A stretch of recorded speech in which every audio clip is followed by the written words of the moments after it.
কোমরপুরে ৮ দলীয় ফুটবল টুর্নামেন্টের দ্বিতীয় সেমিফাইনাল ম্যাচ অনুষ্ঠিত।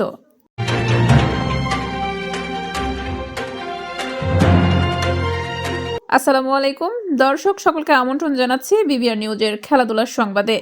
সাতক্ষীরা থেকে স্টাফ রিপোর্টার মেহেদী হাসান শিমুলের পাঠানো তথ্যচিত্রে বিস্তারিত দেখুন। আমি শুধু একটি কথা বলতে চাই যে আয়োজনের উপরেই কিন্তু নির্ভর করে যে সেই খেলার মান কোন জায়গায়। কোমরপুর সাতক্ষীরা সদর উপজেলা ধুলিহর ইউনিয়নের কোমরপুর ফুটবল মাঠে অনুষ্ঠিত হলো বহুল প্রতীক্ষিত ৮ দলীয় ফুটবল টুর্নামেন্টের দ্বিতীয় সেমিফাইনাল ম্যাচ খেলা।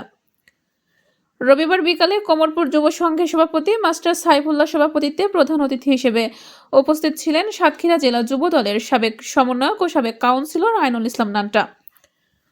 বিশেষ অতিথি হিসেবে সাতক্ষীরা ২ আসনে সাতক্ষীরা সদর দেবহাটা বিএনপি মনোনীত প্রার্থী আব্দুর রৌফ পৌত্র আবদুল্লাহ সিয়াম, ধুলিহর ইউনিয়নের চেয়ারম্যান মোহাম্মদ মিজানুর রহমান চৌধুরী, অত্র ক্লাবের প্রতিষ্ঠাতা মোজাম্মেল হক খান।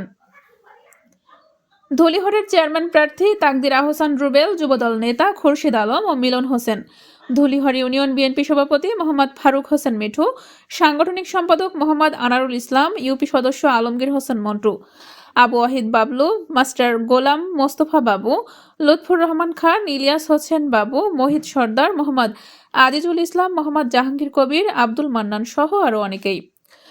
দ্বিতীয় সেমিফাইনাল খেলায় প্রতিদ্বন্দ্বিতা করে ভালুকা চাঁদপুর সবুজ সংঘ বনাম কুরখালী ৬ নং যুব সংঘ। নির্ধারিত সময়ে ১-১ গোলে সমতা হলে ট্রাই ব্রেকার ২-৩ গোলে জয়লাভ করে ফাইনালে উত্তীর্ণ হয় ভালুকা চাঁদপুর যুব সংঘ। আগামী ২০ ডিসেম্বর শনিবার ফাইনাল খেলা অনুষ্ঠিত হবে। খেলার মাঠ পরিচালনার দায়িত্ব পালন করেন জাহাঙ্গীর কবির, শাম্মু চৌধুরী ও আজাদ কানুন। চমৎকার পরিবেশে অনুষ্ঠিত এই সেমিফাইনাল খেলায় স্থানীয় দর্শকের উপস্থিতি ছিল চোখে পড়ার মতো।